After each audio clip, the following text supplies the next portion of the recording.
Morning, traders. My name is Frank Chali. I'm a senior market strategist with RJO Futures here in Chicago. And today I'm here with your commentary on the metals, specifically gold. And in the outside markets this morning, we have the dollar trading down about 32 ticks. We have the equities down 15 to 16 points in the S&Ps. And gold is down about $6. Right now, June base is trading around 1208. And we had the GDP report come out about an hour ago. The market was looking for a 1% growth in the first quarter of this year, and we were disappointed with just 0.2%. So we see that the economy is really moving slow. Blame it on the weather or whatever, it doesn't matter.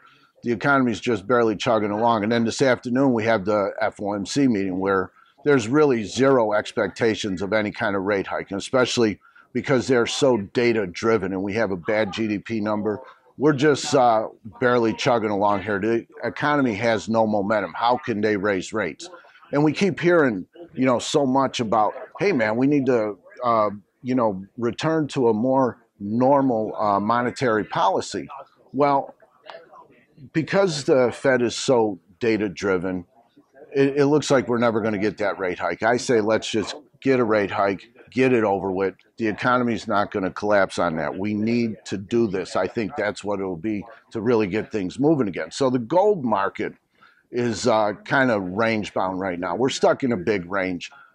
As I said, the dollar's been pricing in the idea that the Fed will do nothing today. They're probably not going to do anything in June, and maybe we'll see something in September or even later in the year in terms of rate hikes. So the dollar's been a little weak. The gold caught a good bounce off that. There's a big level down there, 1175 or so, that the gold market touched late last week, early this week. We caught a $30 bounce on Monday, and I'm going to blame it on the dollar weakness. That's all it is right now. There's a lot of talk out there that, China central bank is building its gold reserves, so you see some demand pick up because at 1175, gold's a good value, but it is still range bound. 1175 support on the downside needs to hold. Possibly the market overreaches somewhere closer to 1150, but I think we are stuck in a big range, and that bottom 1150, 1175, I think will hold. On the upside, look, we're right around 1200 right now.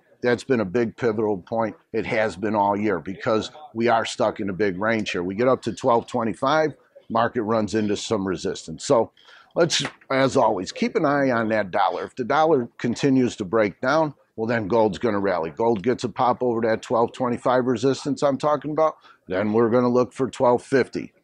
And that's all I got now. Let's see how that FOMC announcement comes out again. Everybody's expecting they're going to be dovish because the economy's not really growing much. That's all I have time for now, but feel free, give me a call, shoot me an email. I'll be happy to answer your questions. Thank you. And as always, remember that trading commodity futures or options on futures involves substantial risk of loss and is not suitable for everyone.